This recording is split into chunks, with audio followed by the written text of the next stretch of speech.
A very good morning to all my dear students. This is the lecture number 3rd for the chapter Classification of Elements and Periodicity in Properties. So in today's lecture, we are going to discuss some questions on atomic and ionic radius, the concept of ionization, enthalpy and energy, and the trends in the periodic table. So in the previous lecture, we have already discussed about the atomic and ionic radius. I hope you all have studied. So clear the concept and just whatever I am teaching, just write in your copies. So take your copy and pen and then start studying. So students, you already know that atomic radius जब भी आप group में ऊपर से नीचे आते हो तो इट इंक्रीजेस एंड पीरियड में लेफ्ट से राइट जब आप जाओगे तो हमेशा एटॉमिक रेडियस ये साइज जो है वो हमेशा घटता है. क्यों होता है? प्रीवियस लेक्चर में मैंने इसको बताया है. इस कॉन्सेप्ट को आप अच्छे से क्लियर कर लीजिएगा. So let us do some questions regarding atomic radius. So our first question is why the size of neon is greater than fluorine? Neon का जो size होता है वो फ्लोरीन से बड़ा होता है क्यों? So students, अगर कुछ भी periodic table से connected कोई भी question आएगा, so your first step should be कि आप सबसे पहले इलेक्ट्रॉनिक कॉन्फ़िगरेशन लिखो. जो भी एटम्स के इलेक्ट्रॉनिक कॉन्फ़िगरेशन पूछ रहा है वो आप लिखो. सो नियॉन का इलेक्ट्रॉनिक कॉन्फ़िगरेशन एटॉमिक नंबर 10 है, तो configuration will be 28 and electronic configuration of fluorine will be 27. So neon belongs to noble gas और इनर्ट गैस अक्रिय गैस को बिलोंग करता है और फ्लोरीन जो है वो हैलोजन को बिलोंग करता है. सो वाई नियॉन का साइज फ्लोरीन से बड़ा है? अब आप ध्यान से देखो, नियॉन के आउटर मोस्ट शेल में 8 इलेक्ट्रॉन ऑलरेडी प्रेजेंट हैं बिकॉज नोबल गैसेस की कैरेक्टरिस्टिक होती है कि उनके आउटर मोस्ट शेल में ऑक्टेट हमेशा कंप्लीट होता है. They are very stable. But in case of fluorine you can see octet पूरा नहीं है.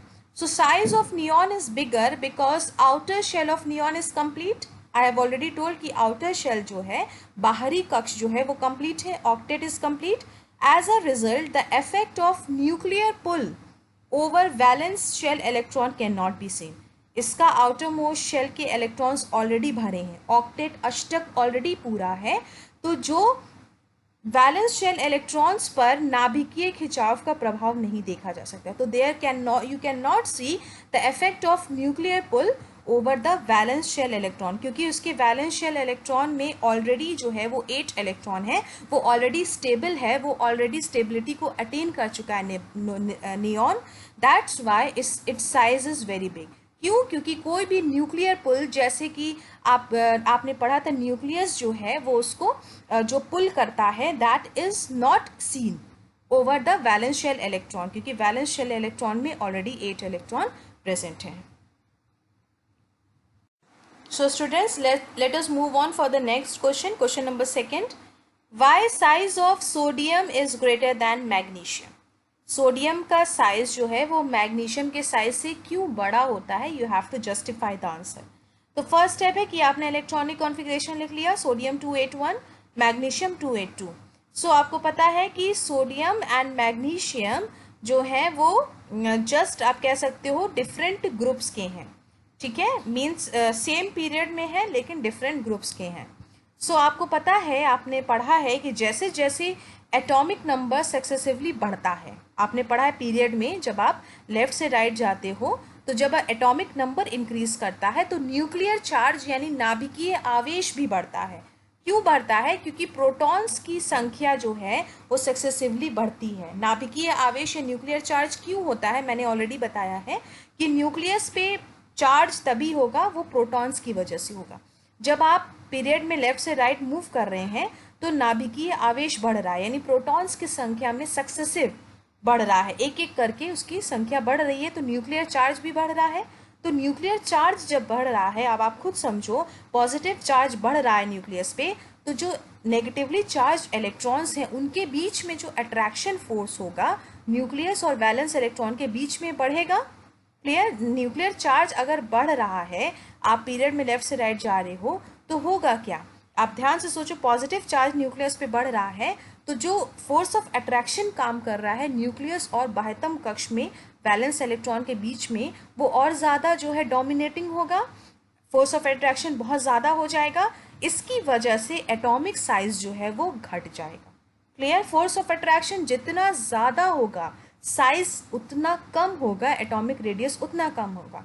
अगर पॉजिटिव और नेगेटिव जितने दूर होंगे उनके बीच में फोर्स ऑफ अट्रैक्शन उतना कम होगा, लेकिन पॉजिटिव और नेगेटिव जितने पास होंगे उनके बीच में फोर्स ऑफ अट्रैक्शन उतना जो है ज़्यादा होगा और जो है साइज जो है वो छोटा हो जाएगा. So sodium has bigger size as compare to magnesium. So sodium will have the bigger atomic size than magnesium. जैसे जैसे परमाणु संख्या बढ़ती है परमाणु चार्ज भी बढ़ता है, तो नाभिक और वैलेंस इलेक्ट्रॉनों के बीच आकर्षण बल बढ़ता है और परमाणु का आकार जो है वो घट जाता है. तो सोडियम में मैग्नीशियम से बड़ा परमाणु आकार है. So let us discuss the last question, question number 3. Consider the following species: nitride, oxide, fluoride, sodium ion, magnesium ion and aluminium ion. So first thing is that what is common in them, and second, arrange in order of increasing ionic radii. So whenever ionic radii का नाम जब भी आएगा तो हमेशा याद रखना ions के लिए बात होगा. आयंस मतलब या तो वो पॉजिटिवली चार्ज हो या नेगेटिवली चार्ज हो, और जहाँ पे एटॉमिक रेडियाई की बात आएगी वहाँ पे न्यूट्रल एटम होगा. सो फर्स्ट क्वेश्चन में आपको ये बताना है कि इसमें कॉमन क्या है. Already I have told you all कि आपको ये देखना होगा कि जितने भी आयंस दिए हैं उसमें इलेक्ट्रॉन्स के नंबर क्या हैं. कहीं ये आइसो इलेक्ट्रॉनिक स्पीशीज तो नहीं है जिसमें इलेक्ट्रॉन्स के नंबर इक्वल होते हैं. सो नाइट्रोजन का एटॉमिक नंबर 7 होता है and you already know atomic number denotes the number of protons and electrons. तो 7 है और 3 माइनस चार्ज है, यानी कि 7 में 3 आप जोड़ोगे तो टोटल इलेक्ट्रॉन्स आपको पता चल जाएगा नाइट्राइड आयन पे. तो नाइट्राइड आयन के पास टोटल 10 इलेक्ट्रॉन्स हैं. उसी तरीके से ऑक्सीजन एटॉमिक नंबर 8 है, 2 माइनस है, आप उसमें जोड़ दोगे तो 10 इलेक्ट्रॉन्स है. सिमिलरली सब में आप कैलकुलेट करोगे तो सारे आयंस में 10 इलेक्ट्रॉन्स हैं. दैट मीन्स क्या इनमें कॉमन है? They all are having 10 electrons, so they all are isoelectronic, some electronic species हैं.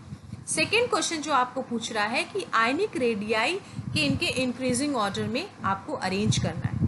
तो आप ऑलरेडी जानते हो कि जैसे जैसे नेगेटिव चार्ज बढ़ता है, ठीक है, 3 नेगेटिव, 2 नेगेटिव है और 1 नेगेटिव, तो नेगेटिव चार्ज जैसे जैसे बढ़ेगा तो दैट मीन्स क्या होगा, नंबर ऑफ इलेक्ट्रॉन्स इंक्रीज हो रहे हैं. नंबर ऑफ इलेक्ट्रॉन्स इंक्रीज होंगे तो इलेक्ट्रॉनों के बीच में जो प्रतिकर्षण बल है या रिपल्सिव फोर्स है वो क्या होगा, वो बढ़ जाएगा. ओके, इलेक्ट्रॉन के बीच में जो रिपल्सिव फोर्स है वो डोमिनेटिंग हो जाएगा as compare to the attractive force between the nucleus और वैलेंस शेल. ठीक है, जैसे जैसे नेगेटिव आयन में नेगेटिव संख्या बढ़ती है वैसे वैसे इलेक्ट्रॉन्स में वृद्धि हो रही है. यहाँ पे नाइट्राइड में 3 की वृद्धि हुई इलेक्ट्रॉन्स की, यहाँ 2 इलेक्ट्रॉन इसने एक्सेप्ट किया, यहाँ ने 1 इलेक्ट्रॉन. तो जैसे जैसे इलेक्ट्रॉन्स के नंबर बढ़ेंगे तो इलेक्ट्रॉन्स के बीच में जो रिपल्सिव फोर्स यानी प्रतिकर्षण बल है वो आकर्षण बल यानी अट्रैक्शन फोर्स बिटवीन न्यूक्लियस और इलेक्ट्रॉन के कंपेयर ज़्यादा हो जाएगा. तो इसकी वजह से क्या होगा, डिस्टेंस जो है न्यूक्लियस और आउटर मोस्ट शेल के इलेक्ट्रॉन के बीच में जो डिस्टेंस है वो बढ़ जाएगा. क्लियर? और जैसे जैसे आप पॉजिटिव चार्ज आप देखो, पॉजिटिव मतलब क्या है, सोडियम प्लस है, मैग्नीशियम 2 प्लस है, एल्यूमिनियम 3 प्लस, यानी सोडियम ने अपने आउटर मोस्ट शेल से 1 इलेक्ट्रॉन बाहर निकाला है, डोनेट किया, मैग्नीशियम ने 2 और एल्यूमिनियम ने 3 इलेक्ट्रॉन, यानी इलेक्ट्रॉन्स की संख्या में कमी हुई है. इन केस ऑफ कैटायंस में इलेक्ट्रॉन कम हो रहे हैं. तो इलेक्ट्रॉन कम होंगे तो अट्रैक्शन फोर्स जो अट्रैक्टिव फोर्स है न्यूक्लियस और इलेक्ट्रॉन के बीच में बढ़ेगा. इसकी वजह से साइज जो है कैटायन की छोटी होती जाएगी. तो जितना ज़्यादा नेगेटिव चार्ज उतना ज़्यादा एटम. क्यों? क्योंकि इलेक्ट्रॉन के बीच में जो रिपल्सिव फोर्स है वो डोमिनेटिंग हो जाएगा as compare to the nuclear force within nucleus and the electrons. So you can see here aluminium 3 plus will be the smallest, then magnesium, then sodium, then fluoride, then oxide and then nitride. हमेशा याद रखना जितना ज़्यादा negative charge होगा वो size में उतना ज़्यादा बड़ा होगा, जितना ज़्यादा पॉजिटिव चार्ज होगा वो साइज में उतना ज़्यादा छोटा होगा. तो इस बात को हमेशा ध्यान देना. और जो मैंने एक्सप्लेन किया है वो मैंने यहाँ बताया है कि nitride ion has largest ionic radii because as negative charge, आप कह सकते हो नेगेटिव चार्ज क्यों इंक्रीज हो रहा है, इलेक्ट्रॉन्स की वजह से. So as electron charge negative charge increases, number of electrons increases. Okay, therefore repulsion between electrons increases. Repulsion मतलब प्रतिकर्षण बल जो है वो इलेक्ट्रॉन्स के बीच में बढ़ जाएगा and attractive force between the nucleus and valence shell decreases, और जो आकर्षण बल है न्यूक्लियस और वैलेंस शेल इलेक्ट्रॉन के बीच में वो कम हो जाएगा। Therefore distance between nucleus and valence shell increases, जो डिस्टेंस है न्यूक्लियस और वैलेंस शेल यानी आउटर मोस्ट शेल के इलेक्ट्रॉन्स के बीच में जो दूरी है वो बढ़ जाएगी। सो आयनिक रेडियस जो है वो बढ़ जाएगा। So let us start the second property. First property, the atomic radius and ionic radius you have already discussed in detail. So the second one is ionization enthalpy or ionization energy. Ionic ऊर्जा या ionic enthalpy. So it is very easy. मैंने इसको 10th में भी आपको पढ़ाया था, आपने पढ़ा भी था इसको.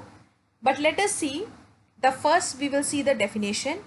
It represents the energy required to remove an electron from an isolated gaseous atom. ध्यान से आप देखो यहाँ पे ये एटम का स्ट्रक्चर दिया है. You can see here at the center of the atom, core जो होता है एटम का वो क्या होता है, न्यूक्लियस होता है. That is positively charged, okay, due to the presence of neutron and proton.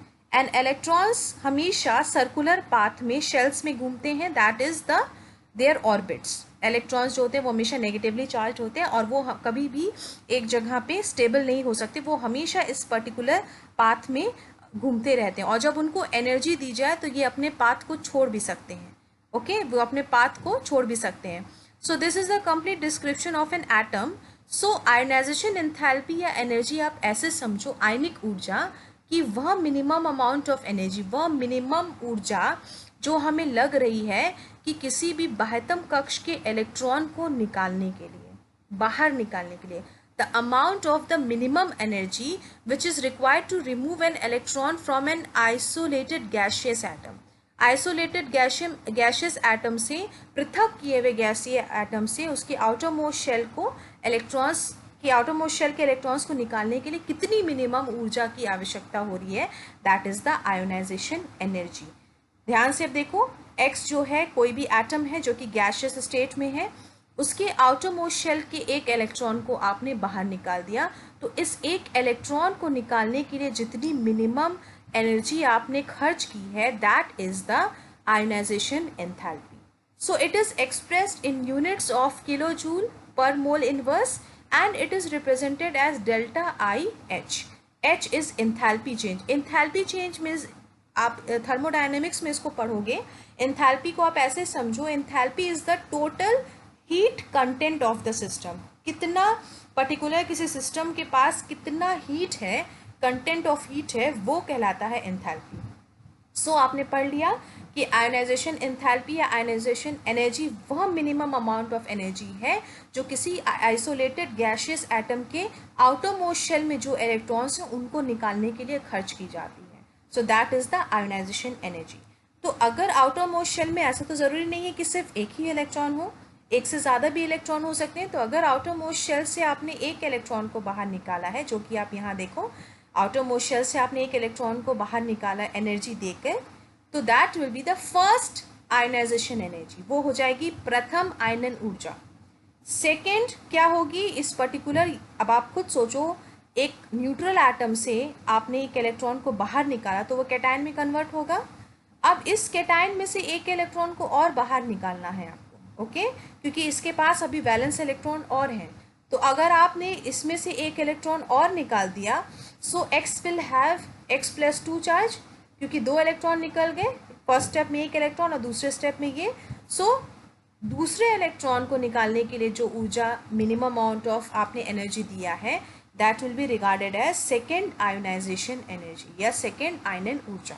फिर आप थर्ड इलेक्ट्रॉन को कितना एनर्जी दोगे कि वो निकल जाए, X2 प्लस गैशियस में से अगर एक इलेक्ट्रॉन आप और निकालोगे तो it will be converted into +3 ion, और एक इलेक्ट्रॉन और निकल गया तो फर्स्ट, सेकेंड एंड थर्ड.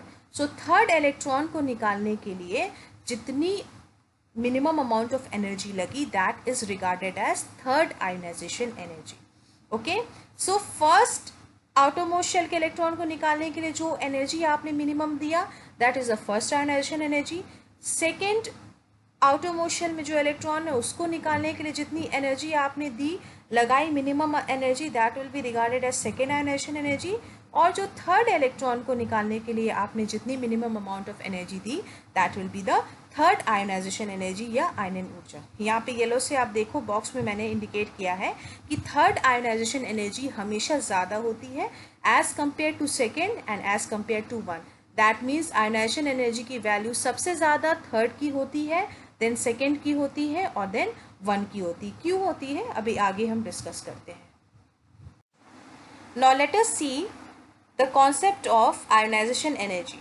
इसको बिल्कुल आप रिलेट करो एटॉमिक रेडियस से। लिथियम और सोडियम का पहले भी हमने एग्जाम्पल लिया था। ध्यान से देखो आप कि लिथियम के केस में सिर्फ 2 शेल इन्वॉल्व थे, ओके, और न्यूक्लियस जो कि सेंटर है एटम का और आउटर मोस्ट शेल के इलेक्ट्रॉन की जो बीच की दूरी थी that was atomic radius, it was very less, वो कम थी as compare to sodium. Sodium में टोटल कितने शेल्स इन्वॉल्व है? 3, के, एल और M.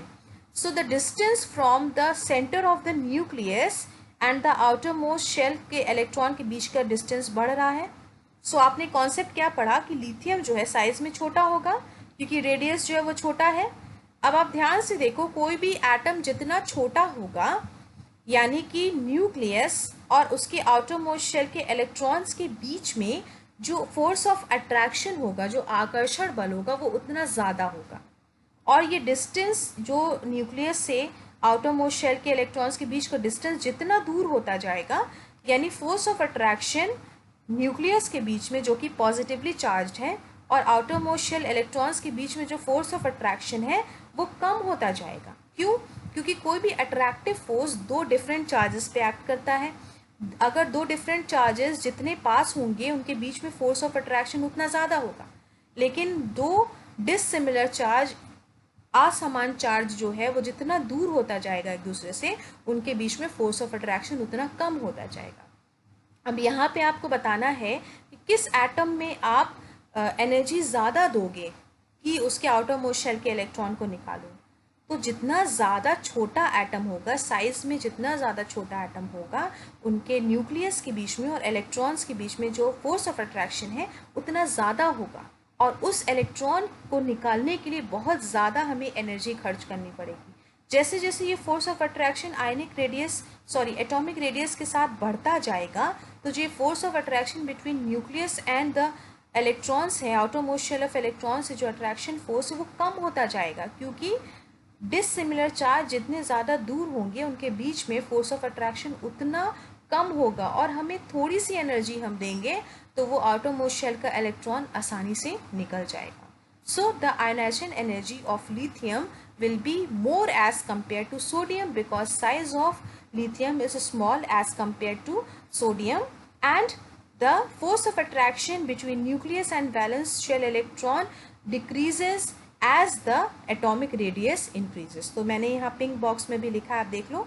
as atomic radius increases the force of attraction between nucleus and valence shell electrons decreases, okay, hence less energy will be required to remove the valence electron. Size में जितना ज़्यादा छोटा atom होगा, force of attraction nucleus और outer most shell के electrons के बीच में फोर्स ऑफ अट्रैक्शन उतना ज़्यादा होगा, हमें उतनी ज़्यादा एनर्जी देनी पड़ेगी कि आउटर मोस्ट शेल के इलेक्ट्रॉन को हम निकाल सकें। एटम साइज में जितना ज़्यादा बड़ा होगा, एटॉमिक रेडियस जितना ज़्यादा बड़ा होगा, force of attraction between nucleus that is positively charge और इलेक्ट्रॉन्स के बीच में जो फोर्स ऑफ अट्रैक्शन उतना कम होता जाएगा। तो अगर पॉजिटिव और नेगेटिव के बीच में जितना फोर्स ऑफ अट्रैक्शन कम होगा तो हम थोड़ी सी एनर्जी देंगे कि वो उसका आउटर मोस्ट शेल का इलेक्ट्रॉन जो है वो आराम से निकल जाएगा।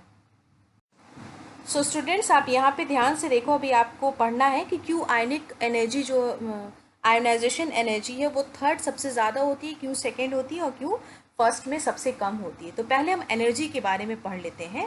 Energy is always required to remove electrons from an atom. Ionization energy में हमको एनर्जी देनी पड़ती है कि इलेक्ट्रॉन्स को बाहर निकाला जा सके। Okay, so ionization energy are always positive. आयनन ऊर्जा हमेशा पॉजिटिव होती है। The second ionization energy will be higher than the first ionization energy because it is more difficult to remove an electron from a cation than from a neutral atom. Okay, it is very simple. Cation में से electrons को निकालना ज़्यादा मुश्किल होता है as compared to neutral atom. Why? क्योंकि आपको पता है कि कैटायन जो है वो साइज़ में छोटा होता जाता है। जितना ज़्यादा पॉजिटिव चार्ज बढ़ेगा आयन पे, उतना ज़्यादा जो है इलेक्ट्रॉन्स की संख्या में कमी होती है, इलेक्ट्रॉन्स रिमूव होते हैं। तो इलेक्ट्रॉन्स रिमूव होते हैं तो force of attraction between nucleus और इलेक्ट्रॉन और ज़्यादा बढ़ जाता है। तो फोर्स ऑफ अट्रैक्शन न्यूक्लियस और इलेक्ट्रॉन के बीच में जितना ज़्यादा बढ़ जाएगा, उससे क्या होगा, उनका साइज़ उतना छोटा हो जाएगा, और साइज़ जितना छोटा हो जाएगा हमें उतनी ज़्यादा एनर्जी देनी पड़ेगी इलेक्ट्रॉन को बाहर निकालने के लिए। तो कैटायन में ऑलरेडी एक इलेक्ट्रॉन बाहर निकला हुआ है, +1 में आप देखो, तो उसमें हमें ज़्यादा एनर्जी देनी पड़ेगी सेकेंड इलेक्ट्रॉन को निकालने के लिए, क्योंकि वो already force of attraction nucleus और इलेक्ट्रॉन के बीच में बहुत ज़्यादा है। उस केस में आप थर्ड में देखो तो ऑलरेडी कैटायन के ऊपर 2 पॉजिटिव चार्ज यानी 2 इलेक्ट्रॉन ऑलरेडी निकल चुका, फोर्स ऑफ अट्रैक्शन और ज़्यादा डोमिनेटिंग है यहाँ पे। तो थर्ड आयनाइजेशन एनर्जी में इलेक्ट्रॉन को निकालना बहुत ज़्यादा मुश्किल होगा, एनर्जी बहुत ज़्यादा देनी पड़ेगी, क्योंकि ऑलरेडी जो है फोर्स ऑफ अट्रैक्शन बहुत ज़्यादा है न्यूक्लियस और इलेक्ट्रॉन के बीच में। So factors affecting ionization energy, आयनन ऊर्जा को क्या क्या फैक्टर्स इन्फ्लुएंस करता है? The force of attraction between electrons and nucleus. The force of attraction between electron और न्यूक्लियस को आप इसी तरीके से समझो, साइज जितना ज़्यादा एटम का छोटा होगा, force of attraction between electron और न्यूक्लियस जो है वो उतना ज़्यादा होगा। जितना ज़्यादा फोर्स ऑफ अट्रैक्शन होगा इलेक्ट्रॉन और न्यूक्लियस के बीच में, उतना मुश्किल होगा वैलेंस इलेक्ट्रॉन को बाहर निकालना। And the second factor is the force of repulsion between electron, यानी कि जो प्रतिकर्षण बल लगता है इलेक्ट्रॉन्स के बीच में, उन जो फोर्स ऑफ रिपल्शन है वो डिपेंड करता है फैक्टर्स ऑफ आयनाइजेशन एनर्जी पे। सो यहाँ पे आप देख लो, मैंने एक पिक्टोरियल रिप्रेजेंटेशन दिखाया है। एटॉमिक रेडियस, एटॉमिक साइज के बारे में आप पढ़ चुके हो।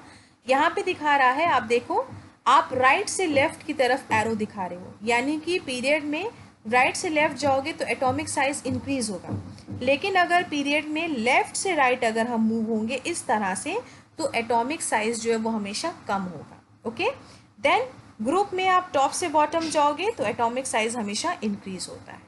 सो let us see the ionization energy. Ionization energy जब आप पीरियड में लेफ्ट से राइट मूव कर रहे हो, just see the blue arrow, left से राइट मूव कर रहे हो तो आयोनाइजेशन एनर्जी बढ़ेगा, और जब हम ग्रुप में नीचे से ऊपर जाएंगे, बॉटम टू टॉप जाएंगे तो बढ़ेगा। अब इसका रिवर्स कर लो कि ग्रुप में अगर आप ऊपर से नीचे जाओ तो आयनाइजेशन एनर्जी घटेगा। आपने पढ़ लिया आयनाइजेशन एनर्जी क्यों बढ़ रहा है पीरियड में लेफ्ट से राइट जाने पे, इसलिए क्योंकि आपने पढ़ा है कि जब आप लेफ्ट से राइट पीरियड में मूव ऑन होते हो तो एटॉमिक साइज कम होता है। तो मैंने बताया जितना ज़्यादा साइज कम होगा उतना ज़्यादा फोर्स ऑफ अट्रैक्शन होगा न्यूक्लियस, पॉजिटिवली चार्ज न्यूक्लियस, और electrons that are negatively charge. तो जितना ज़्यादा छोटा एटम होगा उतना ज़्यादा फोर्स ऑफ अट्रैक्शन होगा न्यूक्लियस और इलेक्ट्रॉन के बीच में, और उतनी ज़्यादा हमको एनर्जी देनी पड़ेगी आउटरमोस्ट शेल के इलेक्ट्रॉन को निकालने के लिए। इसलिए पीरियड में लेफ्ट से राइट जाओगे तो आयनाइजेशन एनर्जी हमेशा बढ़ेगी, लेकिन ग्रुप में अगर आप ऊपर से नीचे आओगे तो साइज बढ़ रहा है, साइज बढ़ रहा है यानी एटॉमिक रेडियस बढ़ रहा है, न्यूक्लियस और इलेक्ट्रॉन के बीच की दूरी बढ़ रही है, फोर्स ऑफ अट्रैक्शन बहुत कम हो रहा है, तो इसलिए थोड़ी सी एनर्जी आप दोगे तो इलेक्ट्रॉन्स जो है वो आसानी से बाहर निकल जाएगा। So let us have a quick revision regarding trends in ionization enthalpy और ionization energy in a group. मैंने ऑलरेडी बताया है कि ग्रुप में जब आप ऊपर से नीचे जाते हो, टॉप टू बॉटम जाते हो, तो सबसे पहले तो नंबर ऑफ शेल्स बढ़ते हैं, एटॉमिक नंबर बढ़ता है, और नंबर ऑफ शेल्स बढ़ते हैं, नंबर ऑफ शेल्स बढ़ते हैं तो पॉजिटिवली चार्ज न्यूक्लियस और जो आउटरमोस्ट शेल में जो इलेक्ट्रॉन्स है उनके बीच का डिस्टेंस बढ़ता जाता है, रेडियस बढ़ता है। तो रेडियस जब बढ़ता है तो force of attraction which is acting between the positively charge nucleus and the electron वो घटेगा। तो फोर्स ऑफ अट्रैक्शन जितना ज़्यादा कम होगा तो जो आउटरमोस्ट शेल में इलेक्ट्रॉन है उसको हम थोड़ी सी ऊर्जा देंगे, थोड़ी सी एनर्जी देंगे तो वो आसानी से निकल जाएगा। तो ग्रुप में जब भी आप ऊपर से नीचे जाओगे तो होगा क्या, साइज बढ़ने की वजह से हमें बहुत कम एनर्जी देनी पड़ेगी कि इसके आउटरमोस्ट शेल के इलेक्ट्रॉन को आप निकाल सको। The first ionization enthalpy of element decreases as we move down in a group. First ionization enthalpy का मतलब है जो आउटरमोस्ट शेल के पहले इलेक्ट्रॉन को निकालने के लिए जितनी मिनिमम आपने एनर्जी दी है, that is the first ionization energy. While moving down in a group, the atomic number increases and the number of shells also increases. Outermost electrons are far away from the nucleus and that can be removed easily. जितना ज़्यादा size बड़ा होगा उतना ज़्यादा electrons जो है वो nucleus से दूर होंगे, फोर्स ऑफ अट्रैक्शन उतना ज़्यादा कम होगा और हमें थोड़ी सी एनर्जी देनी पड़ेगी कि इलेक्ट्रॉन्स जो है वो आसानी से निकल जाए, इसलिए आयनाइजेशन एनर्जी कम हो जाती है. Second factor is the decrease in the ionization energy as we move down towards the group is the shielding effect due to an increasing number of shells. Shielding effect को भी बस आप इतना समझो कि किसी भी एक एटम में जो भी इलेक्ट्रॉन्स होते हैं आपस में वो एक दूसरे को शील्ड करते हैं, एक शील्ड की तरह काम करते हैं, प्रोटेक्ट करते हैं कि बहुत ज़्यादा उनके ऊपर न्यूक्लियर फोर्स ना लगे. बहुत ज़्यादा अगर उनके ऊपर न्यूक्लियर फोर्स लगेगा तो एक कंडीशन ऐसी भी आ सकती है कि इलेक्ट्रॉन्स जो है न्यूक्लियस में जंप कर जाएं. तो इस इफ़ेक्ट को कम करने के लिए शील्डिंग इफ़ेक्ट वो होता है जो इलेक्ट्रॉन्स किसी भी एक एटम में इलेक्ट्रॉन्स जो हैं वो एक दूसरे को शील्ड करते हैं, प्रोटेक्ट करते हैं न्यूक्लियर फोर्स से बचने के लिए. ओके, न्यूक्लियस जो पुल करता है इलेक्ट्रॉन्स को, नेगेटिवली चार्ज को, पॉजिटिव जो नेगेटिव को पुल करता है, उस इफेक्ट को मिनिमाइज करने के लिए इलेक्ट्रॉन्स जो है कभी कभी शील्ड का एक पर्दे की तरह काम करने लगते हैं. So the second factor is the shielding effect due to an increasing number of shells. तो इंक्रीजिंग नंबर ऑफ शेल्स बढ़ेंगे तभी तो इलेक्ट्रॉन्स के नंबर भी बढ़ेंगे. इलेक्ट्रॉन्स के नंबर बढ़ेंगे तो इलेक्ट्रॉन्स जो है एक दूसरे के लिए प्रोटेक्शन का काम करेंगे, शील्ड का काम करेंगे कि वो न्यूक्लियर पुल से बच सकें. तो इस शील्डिंग इफेक्ट के बारे में आप डिटेल में न्यूमेरिकल्स भी हैं उसमें हम और डिस्कस करेंगे. अभी आप बस ये दो फैक्टर्स को आप ध्यान से समझ लीजिएगा. सो let us see the last topic, trends in ionisation enthalpy across of period. Left से राइट आप जब पीरियड में जाओगे तब क्या होगा आपको पता है. लेफ्ट से राइट जाते हो तो एटम का जो साइज है वो घटता है. एटम का साइज छोटा होता है तो एटम का अगर साइज छोटा होगा तो न्यूक्लियस जो पॉजिटिवली चार्ज्ड है और इलेक्ट्रॉन्स जो आउटर मोस्ट शेल में नेगेटिवली चार्ज्ड हैं उनके बीच में फोर्स ऑफ अट्रैक्शन ज़्यादा होगा. साइज जितना ज़्यादा छोटा, force of attraction between nucleus और इलेक्ट्रॉन उतना ज़्यादा. तो फोर्स ऑफ अट्रैक्शन जितना ज़्यादा होगा तो हम जो है उतनी ज़्यादा जो है हमको एनर्जी देनी पड़ेगी आउटर मोस्ट शेल के इलेक्ट्रॉन को बाहर निकालने के लिए. So as we move from left to right across a period, the ionization energy of element increases. This is due to the decrease in the size of atom across a period. Period में जब आप left से right जाते हो तो size छोटा होता है. The valence electron get closer to the nucleus of an atom as we move from left to right. पता ही है आपको जैसे जैसे size छोटा होगा तो valence electron और nucleus के बीच की दूरी कम हो जाएगी due to increased nuclear charge. Okay? The force of attraction between the nucleus and the electrons increases. तो जो force of attraction है न्यूक्लियस और इलेक्ट्रॉन के बीच में वो बढ़ जाएगा, इसलिए more energy is required to remove an electron from the valence shell. अगर force of attraction न्यूक्लियस और इलेक्ट्रॉन के बीच में जितना ज़्यादा होगा हमें उतनी ज़्यादा एनर्जी रिमूव करनी, उतनी ज़्यादा एनर्जी की ज़रूरत पड़ेगी कि इलेक्ट्रॉन जो कि वैलेंस शेल में है, आउटर मोस्ट शेल में है, उसके इलेक्ट्रॉन्स को बाहर निकालने के लिए. So thank you so much students. जो भी मैंने आपको बताया है उसको सीक्वेंस में आप अपने कॉपी में लिखते जाइए. Whatever confusions you are having you can ask me in the comment box. So just clear the concept very in a very detail manner. और सो जो भी आपको कन्फ्यूजन है आप मुझसे पूछ सकते हो. Thank you so much. God bless you all.